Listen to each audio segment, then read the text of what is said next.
Assalamualaikum, permisi. Waalaikumsalam, Mbak Mila. Silahkan masuk. Silahkan duduk dulu. Terima kasih Mbak Kansa. Wah, sudah lama sekali ya kita nggak bertemu, nggak ngobrol, nggak sharing. Sekarang kabarnya Mbak Mila gimana nih? Alhamdulillah, baik, sehat juga. Mbak Kansa gimana sekarang? Alhamdulillah saya baik. Ini tadi Mbak Mila habis dari mana ya? Saya tadi habis dari kos, ya nggak kemana-mana sih Mbak, cuma kuliah, daring. Oh, sekarang Mbak Mila ngekos terus kuliah juga ya. Udah Iya. semester berapa sekarang Mbak Mila? Alhamdulillah udah semester 6 sekarang.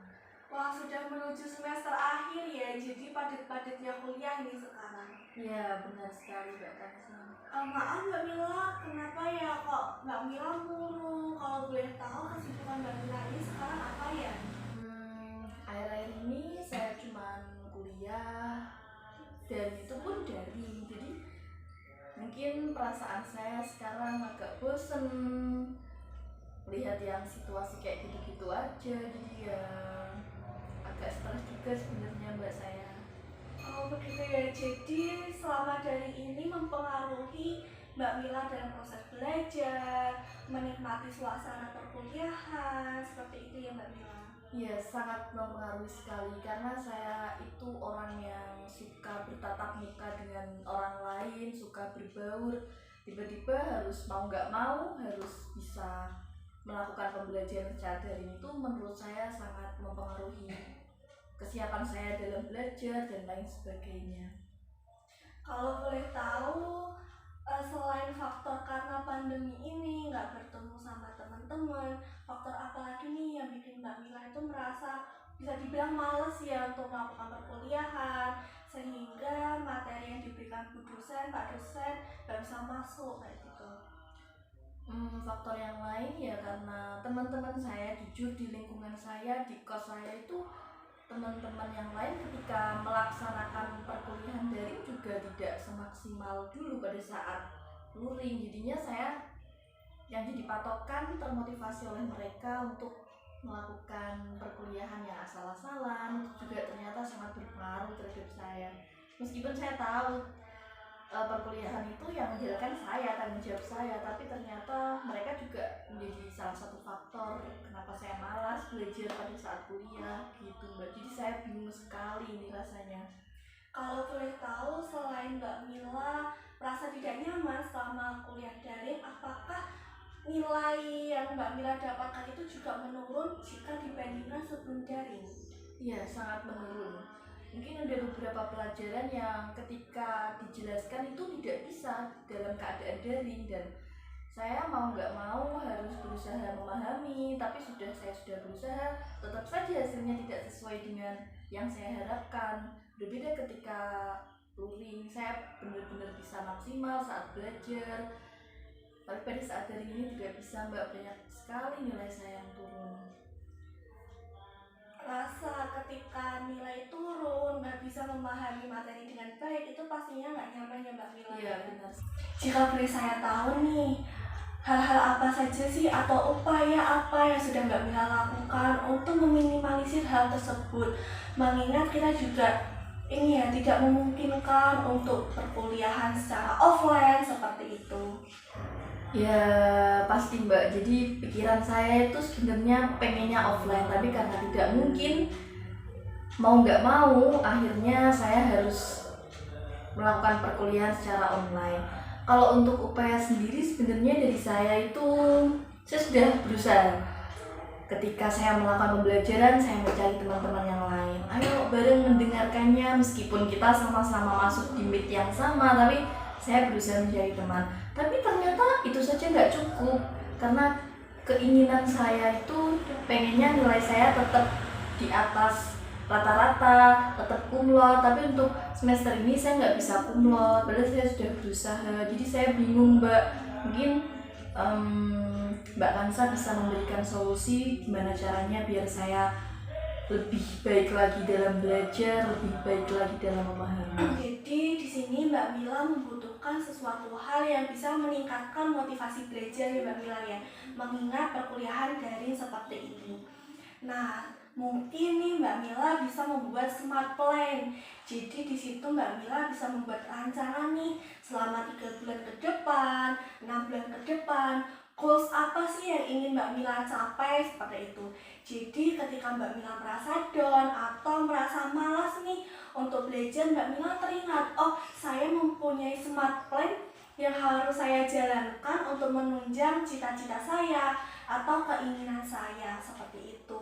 Gitu ya Mbak, ternyata yang disarankan oleh Mbak Kansa itu belum pernah terpikirkan oleh saya sebelumnya. Jadi saya tentu memiliki banyak plan yang ada di dalam pikiran saya, tapi ketika udah 2 hari, udah 3 hari, plan itu ternyata terlupakan karena tidak saya tulis dalam sebuah tulisan. Jadi mungkin besok-besok akan saya terapkan apa yang sudah disarankan oleh Mbak Kansa. Terima kasih Mbak Kansa sebelumnya. Iya Mbak Mila, jadi smart plan itu juga berfungsi untuk menentukan skala prioritas kita. Jadi fokus kita itu nggak teralihkan.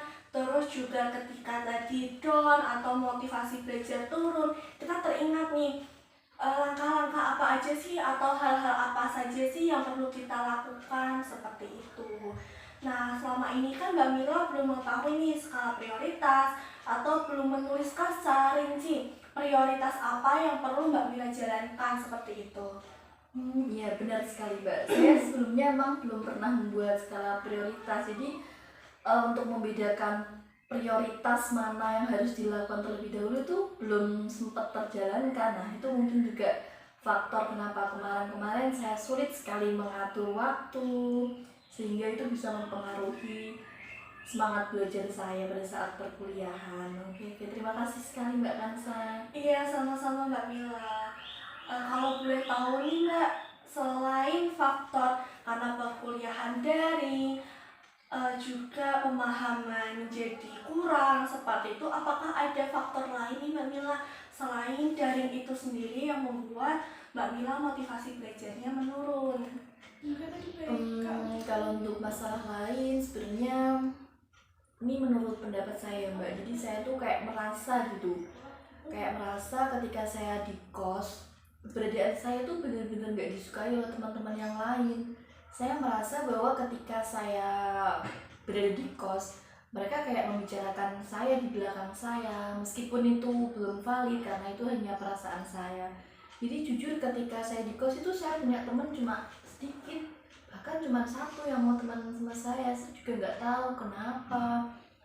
Nah itu ternyata ketika mereka melakukan hal itu, itulah hal yang membuat saya overthinking selama ini. Jadi setiap malam saya berpikir apa salah saya. Nah kadang juga pas perkuliahan saya juga berpikir juga kenapa mereka seperti ini. Nah itu juga bisa mengganggu ternyata. Jadi begini Mbak Mila, kita tidak bisa mengontrol apa yang dipikirkan orang lain, tapi kita bisa mengontrol apa yang kita pikirkan. Kita bisa mengontrol diri kita sendiri. Nah, jadi mungkin Mbak Mila bisa berusaha untuk berpikiran positif. Jadi tidak selalu apa yang dipikirkan Mbak Mila itu menjadi kenyataan. Apalagi obrolan-obrolan orang lain itu belum tentu valid seperti itu, belum tentu benar. Jadi Mbak Mila bisa menanamkan positive thinking seperti itu agar tidak terjadi overthinking. Mungkin Mbak Mila juga bisa melakukan kegiatan-kegiatan positif yang lainnya sehingga bisa menanggulangi atau bisa meminimalisir pemikiran-pemikiran yang buruk atau overthinking seperti itu. Karena kan ketika kita berkegiatan, mungkin membaca buku, menonton film, itu membuat otak kita itu tidak terfokus sama masalah apa yang sedang kita alami seperti itu. Iya Mbak Kansa, yang bisa saya tangkap itu terkait dengan masalah ini ya adalah kita nggak perlu fokus pada suatu permasalahan, karena ketika kita fokus justru yang timbul hanyalah overthinking gitu. Jadi kita alihkan ke hal-hal positif yang lain, begitu ya Mbak Kansa? Iya betul sekali, alhamdulillah Mbak Mila sudah paham ya, sudah tahu langkah-langkah apa aja, hal-hal apa saja yang Mbak Mila bisa lakukan untuk menanggulangi atau meminimalisir masalah yang sedang Mbak Mila hadapin. Iya ya Mbak Kansa, terima kasih karena saya lega sekali bisa cerita terkait hal ini. Sebelumnya saya nggak pernah bisa cerita hal ini ke orang lain karena jujur saya malu, teman saya hanya satu, jadi ya mungkin orang lain akan meremehkan saya atau justru malah mengejek saya begitu. Tapi dengan bercerita dengan Mbak Kansa, akhirnya saya bisa lega dan juga saya bisa mendapatkan solusi yang insya Allah akan saya terapkan. Terima kasih banyak Mbak Kansa. Terima kasih kembali Mbak Mila. Lain kali jika Mbak Mila merasa tidak enak, tidak nyaman, boleh Mbak Mila sharing-sharing ke sini, cerita-cerita. Insya Allah jika Mbak Mila datang ke sini, saya akan membantu sebisa saya. Semoga apa yang saya sarankan tadi, apa yang saya sampaikan bermanfaat untuk Mbak Mila. Ya, terima kasih Mbak Kansa karena menurut saya itu adalah suatu solusi yang sangat bermanfaat. Terima kasih karena saya jadi ada pandangan ke depannya ini nanti mau bagaimana.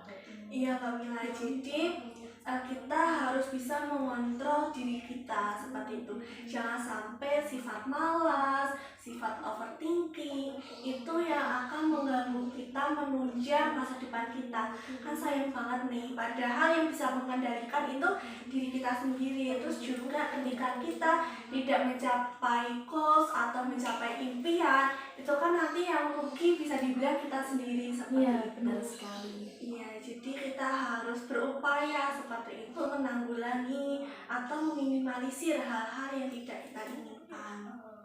Tapi Mbak Mila sudah bagus loh, ini sudah merasa aware sama dirinya, sudah merasa bahwa apa yang Mbak Mila rasakan itu nggak baik untuk diri Mbak Mila, seperti itu. Terima kasih Mbak Kansa kalau begitu untuk bantuannya. Saya pamit pulang dulu. Terima kasih sekali lagi. Iya, sama-sama Mbak Mila. Assalamualaikum. Iya Mbak Mila, hati-hati di jalan.